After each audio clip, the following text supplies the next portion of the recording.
Hello, my people. To say that the liver is important to your health is an understatement. The liver is basically involved in every metabolic process that takes place in your body.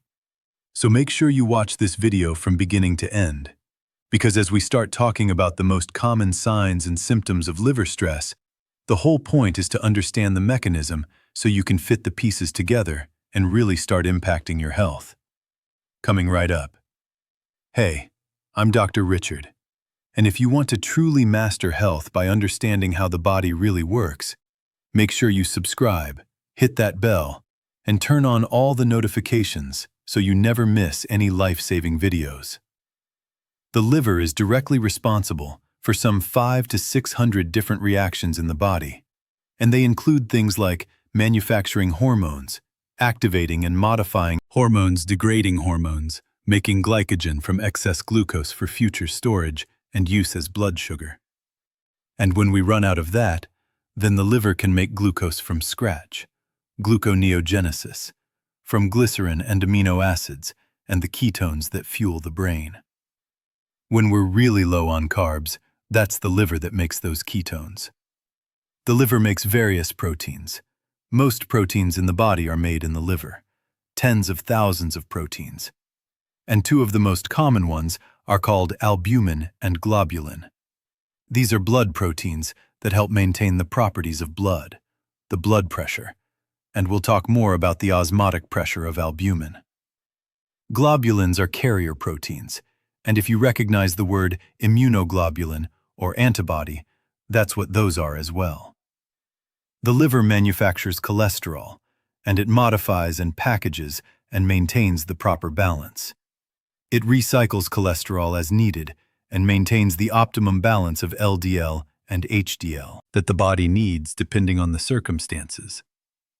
The liver is also, of course, the main detoxification plant in the body. It is the only organ that can take really toxic things, like chemical poisons and pesticides and things like that, and turn them from fat-soluble potent poisons into water-soluble byproducts and metabolites that we can safely get rid of through the bowel. And then, indirectly, we could argue that the liver is involved in one way or another with every chemical reaction that takes place in the body. So I've underlined the first 4 letters in the world, liver, and they spell live. And that should give you an idea of how important the liver is. When we talk about liver disease, we often hear words like fatty liver and toxic liver and cirrhosis and so forth. And they're all kind of different sides of the same thing. The most common form of liver disease is fatty liver, which is also going to be a toxic liver.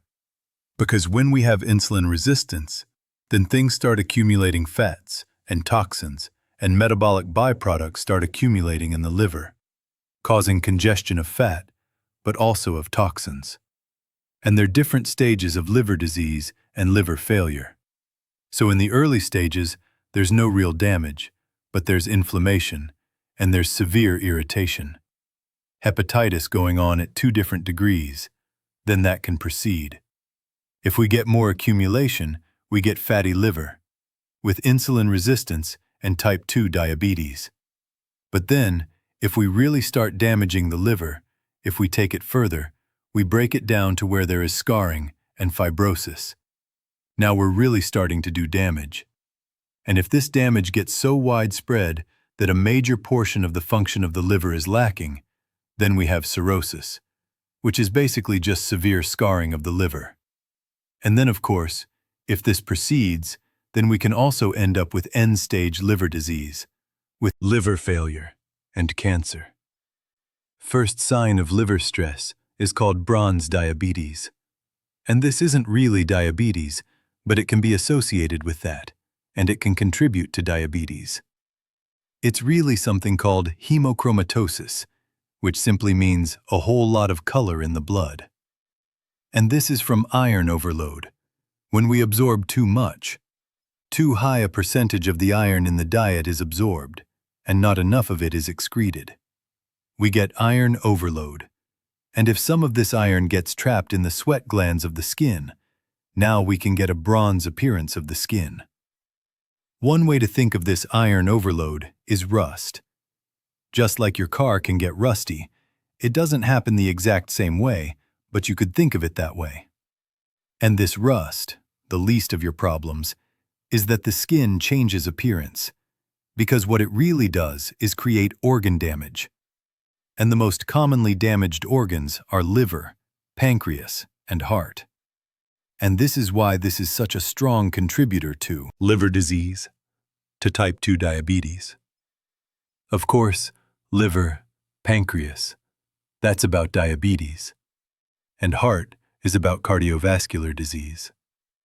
So this is a very important thing to understand and check for, because it is very, very common, and it's very simple to manage.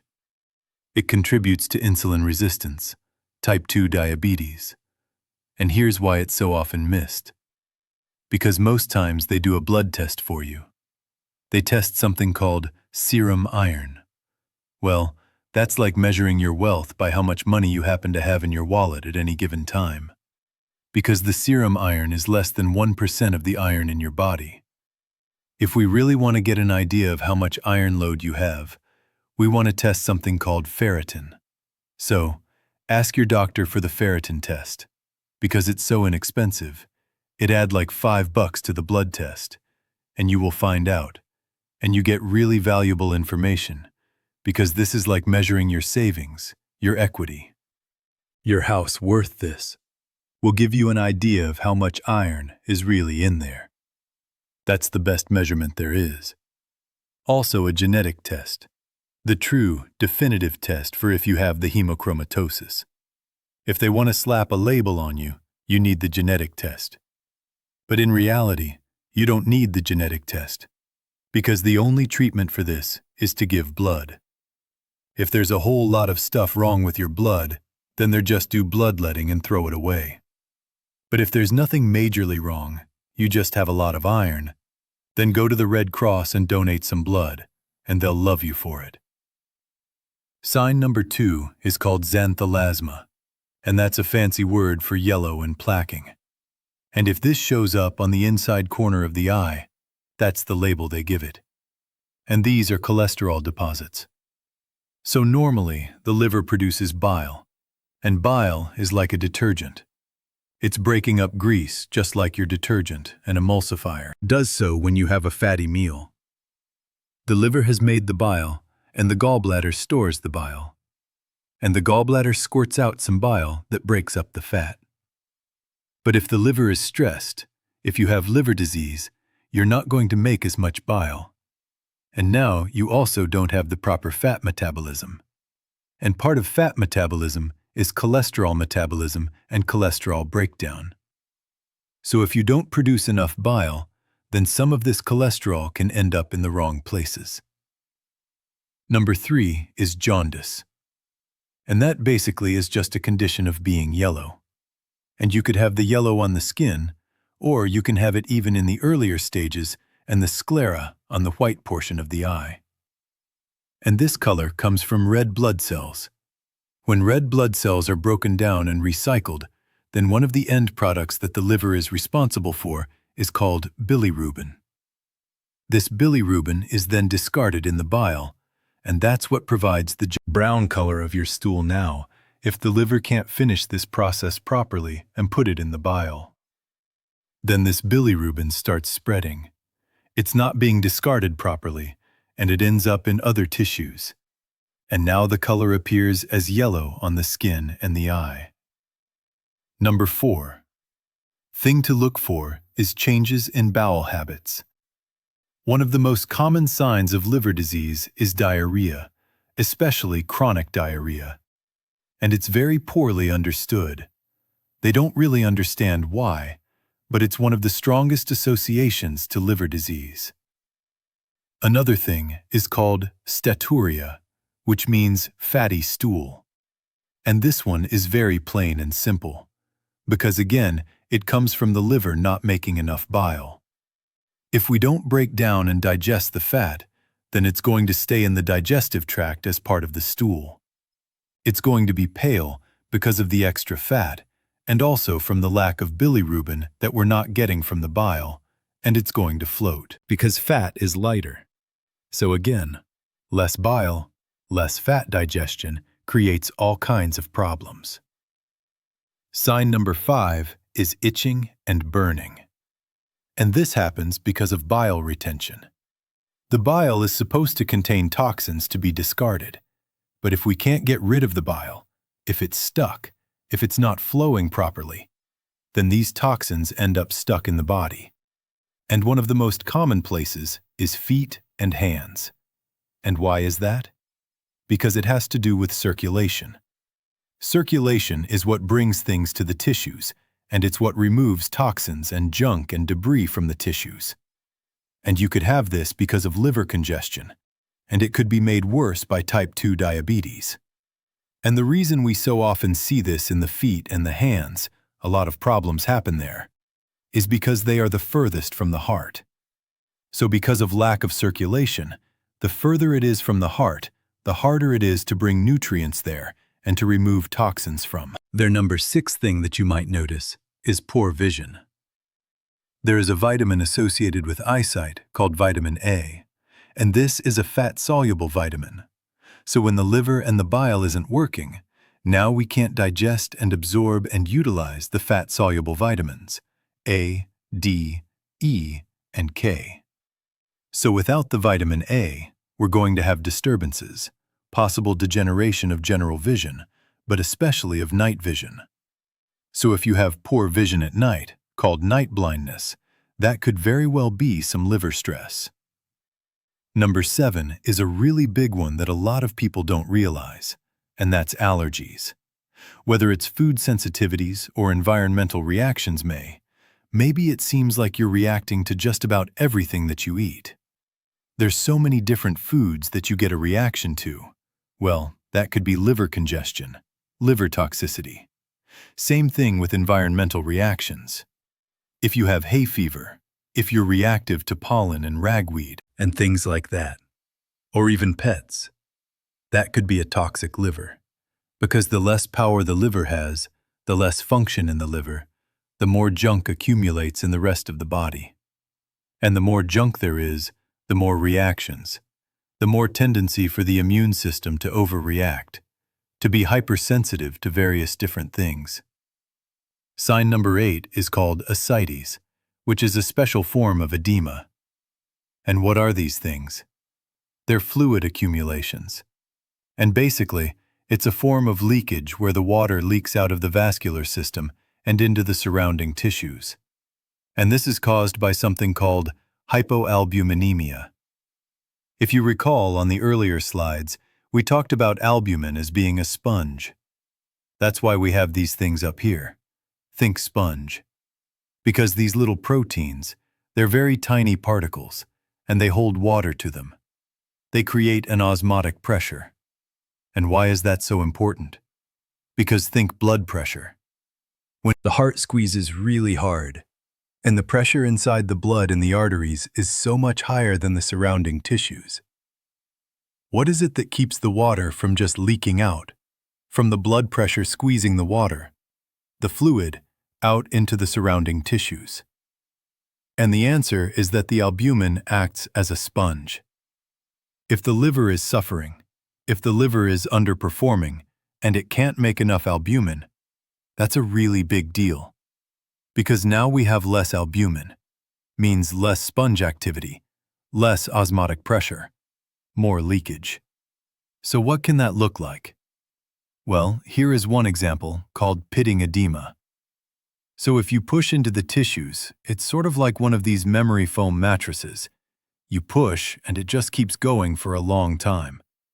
And then you remove your finger, and the indentation is still there. And it stays there for several minutes.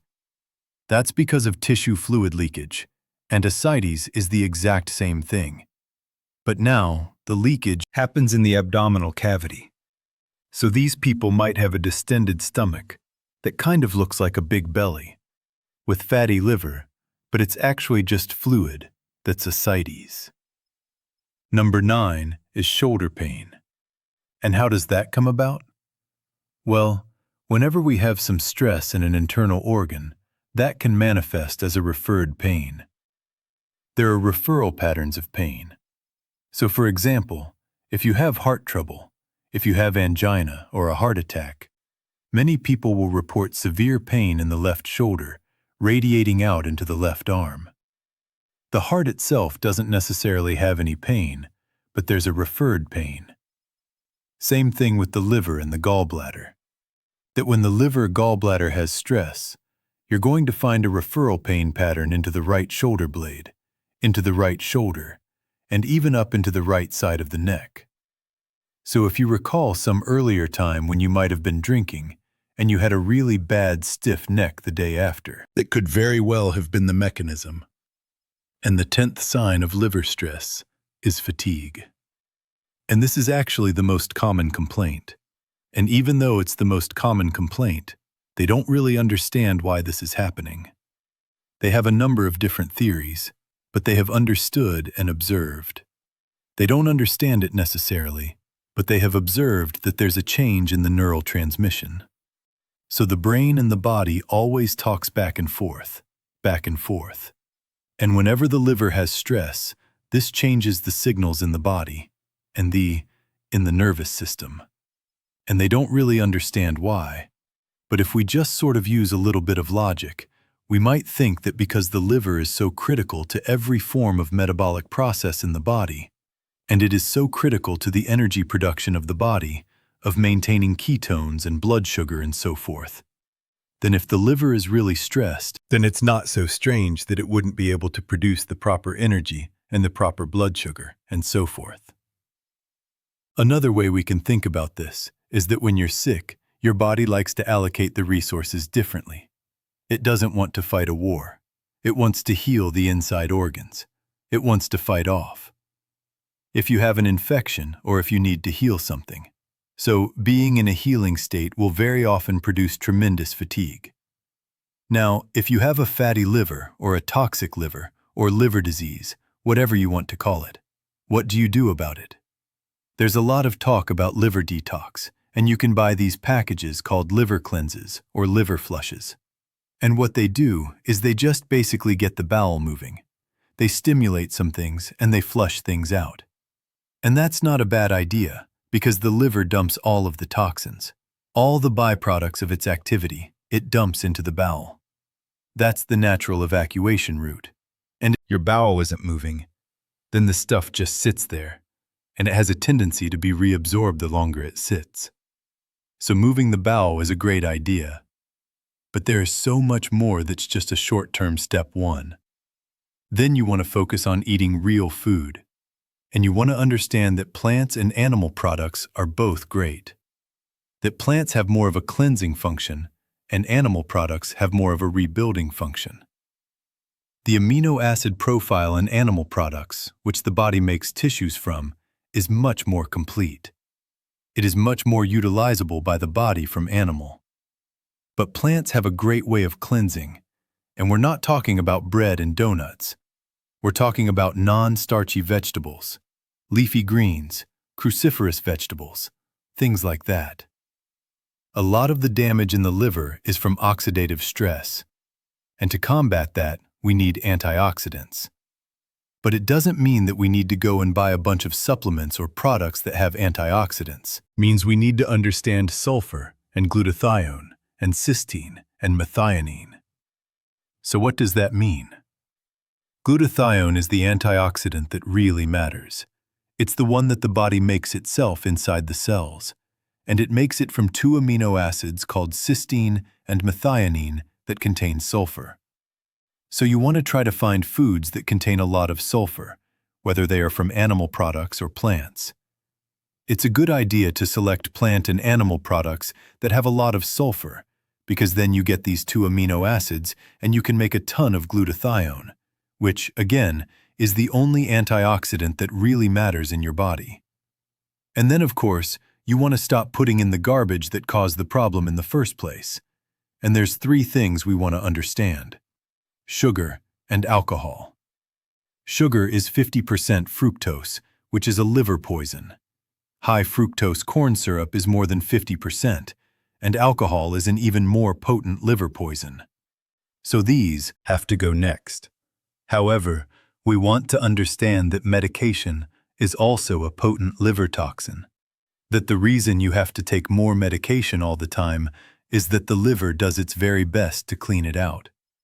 The liver gets the first shot at everything you put in your body, whether it's food or drink or medication. It all comes flowing from the digestive tract, in through the portal vein, into the liver. And it tries to get rid of the alcohol and the medications. That's why you have to get more medication all the time. It's a toxin. And of course, you want to avoid processed foods because they have a lot of sugar.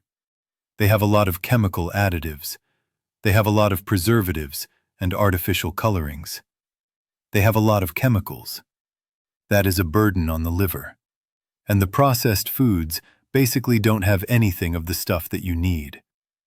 If you enjoyed this video and you'd like to learn more about how the body works and how to get truly healthy, I think you should check out that video next. Thank you so much for watching. I'll see you next time.